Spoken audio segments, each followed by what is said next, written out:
ஸ்ரீமதே ராமானுஜாய நமக.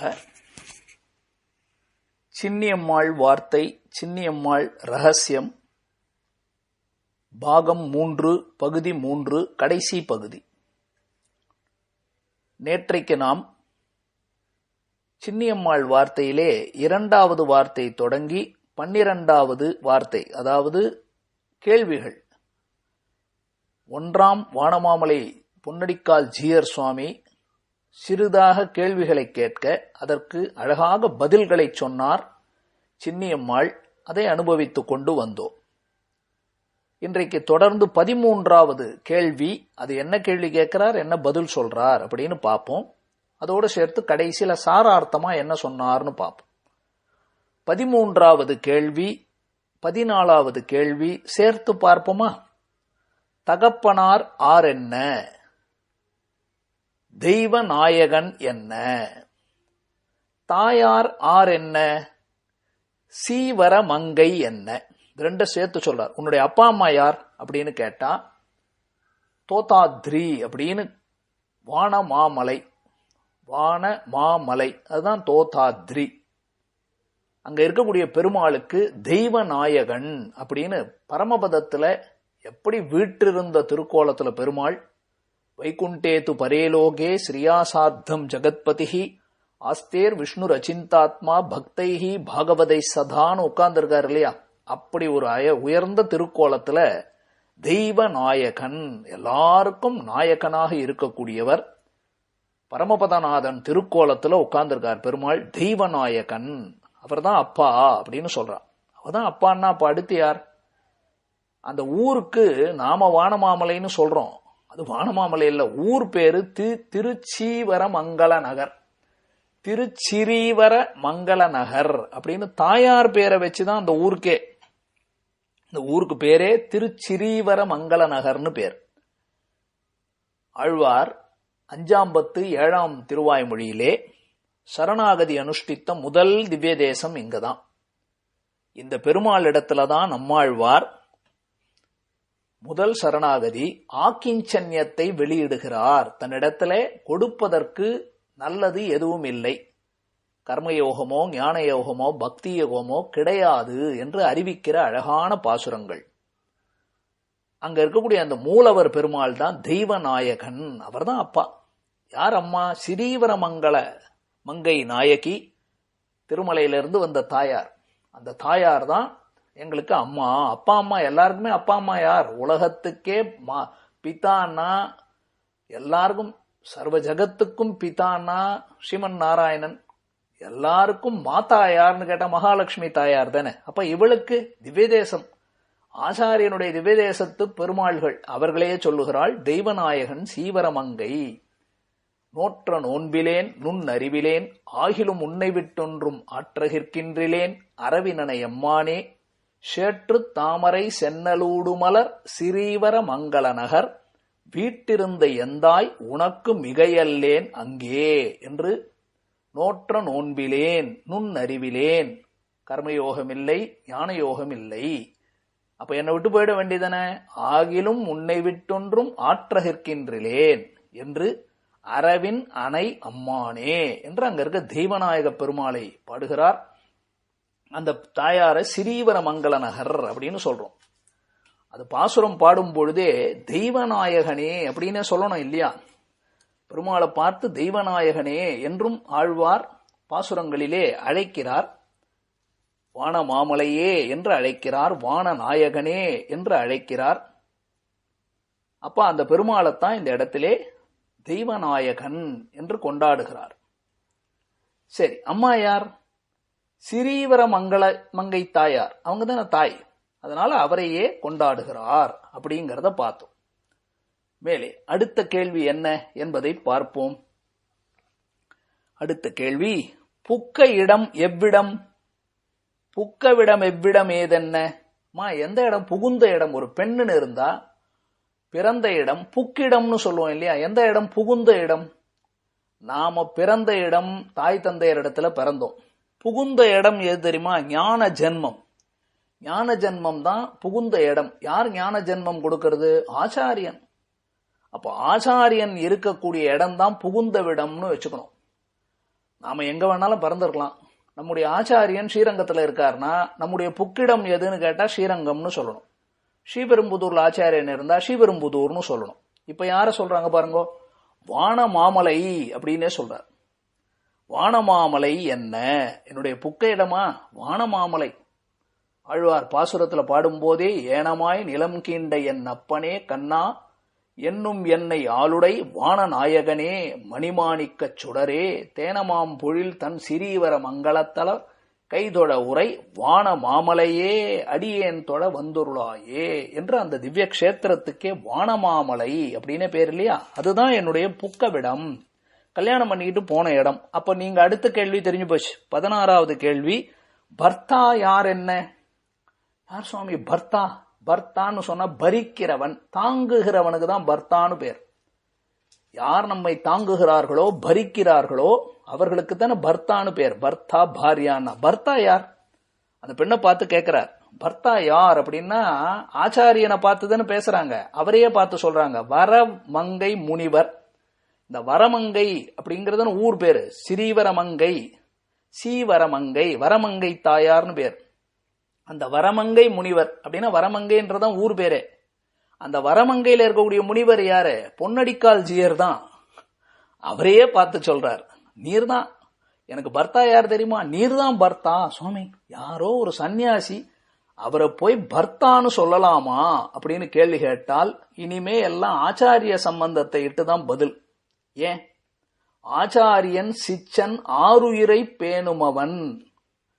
ஆச்சாரியன் தான் சிஷ்யனுடைய ஆத்ம உஜ்ஜீவனத்தை பார்த்துக்க போறார், அவர் தானே பரிக்க போறார். அதனால இனிமே அவர் தான் பர்த்தா. தேகத்தை வச்சு சம்பந்தம் இல்லை, ஆத்மாவுக்கு உஜ்ஜீவனம் கொடுக்க போறது யார்? ஆத்மாவுக்கு தரித்து இருக்கக்கூடியவர், ஆத்மாவை மேம்படுத்தக்கூடியவர் ஆச்சாரியன் தானே. இனிமே பர்த்தா யாருன்னு கேட்டா தெளிவா பதில் சொல்லுகிறாள், எனக்கு பர்த்தா ஆச்சாரியனான நீர்தான். வரமங்கை முனிவர் என்ன?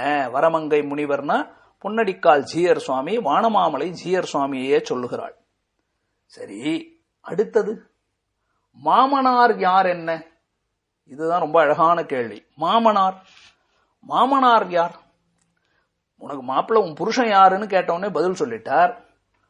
உன்னுடைய மாமனார் யாருன்னு கேட்டா நாம என்ன சொல்லக்கூடாது? இவர் சன்னியாசி சுவாமி, இவருடைய அப்பாவை சொல்றாங்களா மாமனார்னா? நாம சாதாரணமா என்ன சொல்லுவோம்? கல்யாணம் பண்ணிக்கிட்டா அந்த புருஷன், அந்த புருஷனுடைய அப்பாவை தானே மாமனார்னு சொல்லுவோம். இங்க யார தெரியுமா மாமனார் என்னன்னு கேள்வி கேட்கிறார். 17 கேள்வி, பதில் பாருங்கோ. காந்தோபயந்தாரர், அழகா சொல்றார். யார் பதில் சொல்றார் பாருங்க.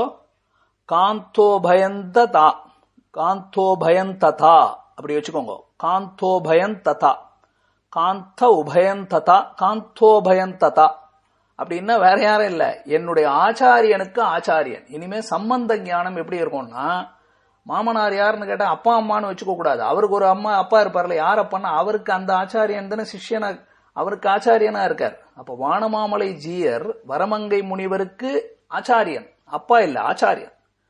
அவரைத்தான் காந்தோபயந்ததா அப்படின்னு சொல்லி காந்தோபயந்ததா என்று பதில் சொல்லுகிறாள். என்னுடைய ஆச்சாரியனுக்கு ஆச்சாரியன் இருக்காரே அவர் தான் எனக்கு இனிமே மாமனார். வேற மாமனார் வேற கல்யாணம் பண்ணிக்கிட்டா அந்த ஆபாச பந்துக்களாக இருக்கக்கூடிய மாமனார்கள் கிடையாது, என்னுடைய ஆச்சாரியனுக்கு ஆச்சாரியன்.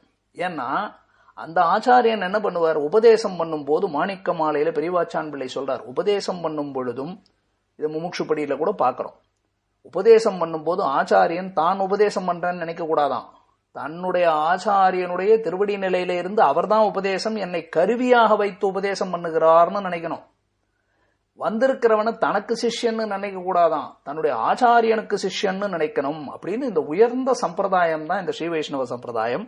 அதனால யார் அப்பா மாமனார் யாருன்னு கேட்ட உடனே காந்தோபயந்ததா அப்படின்னு ஆச்சாரியனுக்கு ஆச்சாரியன் என்று பதில் சொன்னார். அடுத்ததுதான் ரொம்ப முக்கியம். உத்தியோகம் ஏதென்ன? உத்தியோகம்னா என்ன வேலை செய்றீங்க அப்படிதானே. பொழுத நம்ம சாதாரணமா என்ன கேட்போம்? என்ன வேலை செய்றீங்க அப்படின்னு கேட்போம். அது மாதிரியான்னு கேட்டா பொழுதுபோக்குன்னு வச்சுக்கணும். இந்த இடத்துல உத்தியோகம் ஏதென்னு கேட்டா என்ன வேலை செய்கிறீர்கள்னா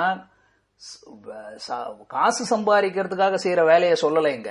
உத்தியோகம் ஏதென்னா பொழுதுபோக்கு என்ன, எதை காலத்தை எப்படி கழிக்கிறீர்கள், எந்த வேலை செய்து கழிக்கிறீர்கள்னா அழகான பதில் பாருங்க. 18வது கேள்விக்கு பாகவத கைங்கரியம்.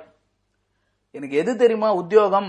பாகவதர்களுக்கு கைங்கரியம் செய்யறது. திருமங்கை ஆழ்வார் எப்படி பாகவதர்களுக்கு அன்னதான கைங்கரியமா செய்தாரோ, எப்படி எம்பெருமானார் காலத்துல இருந்து ஆச்சாரிய சம்பிரதாயத்துல எங்க பார்த்தாலும் உயர்ந்தது எதுன்னு கேட்ட பகவத் கைங்கரியத்தை விட பாகவத கைங்கரியம் உயர்ந்தது என்று எப்படி மதுரகவி ஆழ்வார் இருந்தாரோ, எப்படி சத்ருக்னாழ்வான் இருந்தாரோ, எப்படி வடுகு நம்பிகள் இருந்தாரோ, இது போல நம்முடைய சம்பிரதாயத்திலே பகவானுக்கு கைங்கரியம் செய்வதை விட பாகவதர்களுக்கு கைங்கரியம் செய்வது என்பதுதான் பிரதான உத்தியோகமாக சொல்லப்படுகிறது.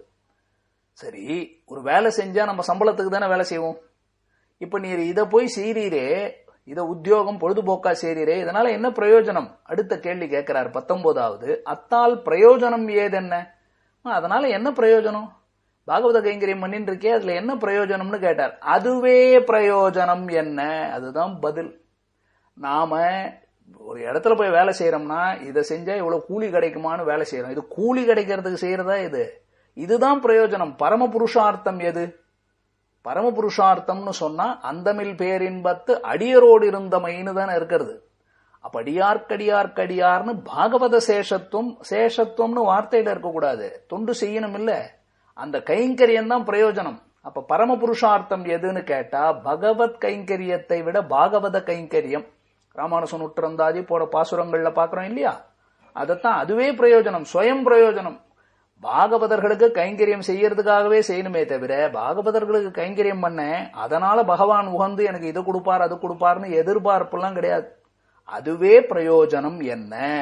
இது அழகான 19வது வாக்கியம். அடுத்து 20வது வாக்கியம். அதிகாரம் ஏதென்ன? அப்படியா?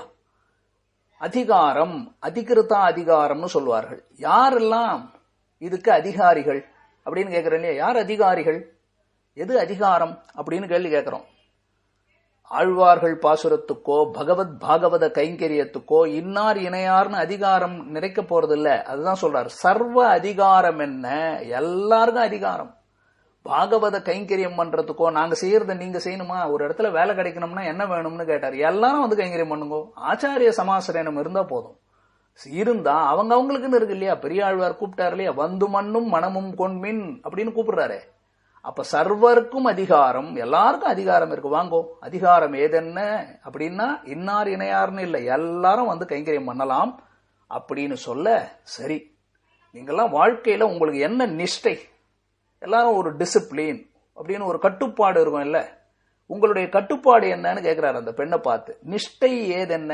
உன்னுடைய நிஷ்டை என்னமா அப்படின்னு கேட்டா பிரம்மச்சரிய நிஷ்டைன்னு சொல்லுவாங்க. பாத்திருக்கீங்களா? நான் கல்யாணமா பண்ணிக்க போறதில்ல. பிரம்மச்சரிய நிஷ்டை, சன்னியாசி நிஷ்டை அப்படின்றோம்ல. உம்முடைய நிஷ்டை அப்படின்னா கடைபிடித்தல், அந்த அறத்தை ஓம்புதல், அந்த தர்மத்தை கடைபிடிக்கிற. எதை நீங்க கடைபிடிக்கிறீங்கன்னு கேட்டார். நிஷ்டை ஏது என்ன? பஞ்சமோபாய நிஷ்டை என்ன? அழகான பதில். எது நிஷ்டை அப்படின்னு கேட்டா, மறந்தும் நாங்களா ஒரு முயற்சி எடுத்து பகவானை சென்று அடைய மாட்டோம். அப்படின்னா உபாய சூன்யத்தைன்னு அர்த்தம். ஆச்சாரிய உபாயம், ஆச்சாரிய அபிமானமே உத்தாரகம்னு சொல்றோம் இல்லையா? அதுதான் பஞ்சமோபாய நிஷ்டை. அப்படின்னா கர்மயோகமா? இல்ல. ஞான யோகமா? இல்ல. பக்தி யோகமா? இல்ல. பிரபத்தியா? கவனமா கேட்கணும். சரணாகதியா? இல்ல. எது? சரமோபாயம், பஞ்சமோபாயம், கடைசி உபாயம். முதல் உபாயம் பகவான், கடைசி உபாயம் எது? சரம ஸ்லோகம்னு சொல்றோம் இல்லையா? அப்ப சரமமான உபாயம் எது அப்படின்னு பார்க்க போறோம். எது? பஞ்சமோபாயம், 5வது. ஆச்சாரிய அபிமானமே உத்தாரகம். ஆச்சாரிய அபிமானம் தான் பஞ்சமோபாய நிஷ்டை அப்படின்னு சொன்ன. உண்மையே எதிர்பார்த்து காத்திருத்தல். அடுத்த கேள்வி 22வது. உபாயம் ஏதென்ன? அதே இன்னொரு வாட்டி கேட்கிறார்.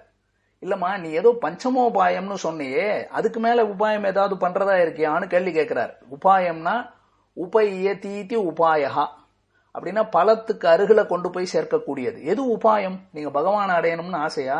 எது உங்களுக்கு உபாயம்னு கேட்டா சரம உபாயம். இப்பதானே சுவாமி சொன்னேன், கடைசி உபாயம். சரம ஸ்லோகத்தை சொன்னவர் கூட கிடையாது. சரமமான உபாயம் ஆச்சாரியனே அப்படின்னு.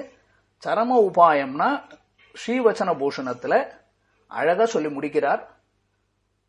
பாகவத ஒன்னொரு படிக்கட்டா ஏத்தணும் இல்லையா? பக்தர்கள் பாகவதர்கள் எல்லாம் வந்தவொடனே கடைசியில எது உபாயம்னு முடிக்கிறார் தெரியுமா? ஸ்ரீவச்சன பூஷணத்துல ஆச்சாரிய அபிமானமே உத்தாரகம்னு முடிக்கிறார். அததான் சொல்றார். சரமோபாயம் என்ன? அடுத்து 23வது வார்த்தை அபிமானமே தன்ன. உங்களுக்கு எது சுவாமி ரொம்ப பிடிச்சது வாழ்க்கையில இருக்கீங்க? எது அபிமானம்? உங்களுக்கு எது அபிமானம்? எது ரொம்ப பிடிக்கும்? யார் கூட இருக்க பிடிக்கும்? என்ன செய்ய பிடிக்கும்? உங்களுக்கு எது பிடிக்கும் அப்படின்னு கேட்பேன் இல்லையா? வாழ்க்கையில உங்களுடைய அபிமானம் எது அப்படின்னு கேட்க, பாகவத அபிமானம் என்ன? எங்களுக்கு யார் தெரியுமா? பாகவதர்கள் தான். எனக்கு சுத்தி சுத்தி அடியார்கள், பாகவதர் அடியார்கள் குழாங்களை உடன் கூடுவது என்றுகளோ என்று பாகவத அபிமானம் தான் எங்களுக்கு ரொம்ப பிடிச்சது. பாகவதர்களோடு இருக்கிறத தான் ஆசைப்படுவோம் என்று அபிமானம் ஏதென்னா பாகவத அபிமானம் என்று பதில் சொன்னார். கடைசி வார்த்தை பிரார்த்தனை ஏதென்ன? எதுக்காக என்ன ஆசைப்படுறீங்க? எதை கேட்கறீங்க? எதை விரும்புவீர்கள்? எதை கேட்பீர்கள்? பிரார்த்திப்பீர்கள்? எதை கேட்கமா நீ? எதுமா உனக்கு பிடிக்கும்? என்ன வேணும் உனக்கு அப்படின்னு கேட்கிறார். பிரார்த்தனை ஏதென்ன? கைங்கரிய பிரார்த்தனை என்ன? பகவதனுபவ ஜனித பிரீத்திகாரிக கைங்கரியம் கிம் கரோதீதி கிங்கரஹா. பகவானுக்கு மேல மேல என்ன பண்ணணும் என்று சொல்லி பகவன் பாகவத ஆச்சாரிய முக உல்லாசம், அவர்கள் முகம் சந்தோஷப்படும்படியாக மேல மேல தொண்டுகளை செய்தல், ஒழிவில் காலமெல்லாம் உடனாய் மன்னி வழுவிலா அடிமை செய்ய வேண்டும் நாம் அப்படின்னு பாடினார் இல்லையா? அதத்தான் இந்த இடத்துல பிரார்த்தனை ஏது, உன்னுடைய பிரார்த்தனை எதமா நீ வேண்டுகிறாய்னு கேட்க, எப்ப இருந்தாலும் பாகவத ஆச்சாரிய கைங்கரியம், கைங்கரியமே பிரார்த்தனை என்று 24வது வாக்கியத்திலே பதில் சொல்லுகிறார். இன்னைக்கு என்னென்னலாம் கேள்வி பதில்கள் பார்த்தோன்னு பாப்போமா? தகப்பனார் ஆரென்ன, தெய்வ நாயகன் என்ன, தாயார் ஆரென்ன, சீவர மங்கை என்ன, புக்க இடம் எவ்விடம் ஏதென்ன, வான மாமலை என்ன, பர்த்தா ஆரென்ன, வரமங்கை முனிவர் என்ன, மாமனார் ஆரென்ன, காந்தோபயந்தா என்ன, உத்தியோகம் ஏதென்ன, பாகவத கைங்கரியம் என்ன, அத்தால் பிரயோஜனம் ஏதென்ன, அதுவே பிரயோஜனம் என்ன, அதிகாரம் ஏதென்ன, சர்வ அதிகாரம் என்ன, நிஷ்டை ஏதென்ன, பஞ்சமோபாய நிஷ்டை என்ன, உபாயம் ஏதென்ன, சரமோபாயம் என்ன, அபிமானம் ஏதென்ன, பாகவத அபிமானம் என்ன, பிரார்த்தனை ஏதென்ன, கைங்கரிய பிரார்த்தனை என்ன. அப்ப ஆரம்பத்துல ஆழ்வார் சம்பந்தமாகவே சொல்லி, ஆழ்வார்கள் பரகால பராங்குச யதிவரர்கள் தொடர்பாகவே சொல்லி, தெய்வநாயகன் சீவரமங்கை தாயாரையே தாய் தந்தையா சொல்லி, ஆச்சாரியனையே பர்த்தாவாகச் சொல்லி, ஆச்சாரியனுடைய ஆச்சாரியனையே மாமனாராகச் சொல்லி, பாகவத கைங்கரியம் சரமோபாய நிஷ்டை என்று சொல்லி, பாகவத அபிமானமே சொல்லி, கடைசியில கைங்கரிய பிரார்த்தனையே பிரார்த்தனை என்று சம்பிரதாயத்தில் இருக்கக்கூடிய உயர்ந்த கருத்துக்கள், அதை ஒரு பெண் பிள்ளை வாயிலாக இந்த சம்பிரதாயத்திலே வெளிப்படுத்தி இருக்கிறார்கள். இத்தோடு சின்னியம்மாள் வார்த்தை ரகசியம் 24 கேள்விகளுக்கு பதிலும் முற்று பெற்றது. இதை கேட்டவுடனே 1ஆம் வானமாமலை ஜீயர் சுவாமி ரொம்ப சந்தோஷப்பட்டு தன்னுடைய திருவடிகளை எடுத்து சின்னியம்மாளுடைய தலையிலே முடிமேல வைத்து அவளுக்கு அனுகிரகத்தை பண்ணி தன்னுடைய ஸ்ரீபாத தீர்த்தம் தலிகை பிரசாதம் எல்லாம் சாதித்து அனுகிரகித்தார். ஆச்சாரியனுடைய திருவடி சம்பந்தம் இப்படி கிடைச்சா அந்த பெண்ணானவள் மீட்சியின்றி வைகுந்த மாநகரத்தை எய்தினாள் என்பது இதெல்லாம் சின்னியம்மாள் ரகசியம் என்று ரொம்ப பிரசித்தமாக சொல்லப்பட்டது. இத்தோடு மும்மணிகள் ரகசியம் என்று திருக்கோளூர் பெண்பிள்ளை ரகசியம் 81, திருவல்லிக்கேணி அம்மாள் வார்த்தை 108, கடைசியில இப்பொழுது அனுபவித்தோம் சின்னியம்மாள் வார்த்தை 24 என்பதையும் அனுபவிக்க பெற்றோம்.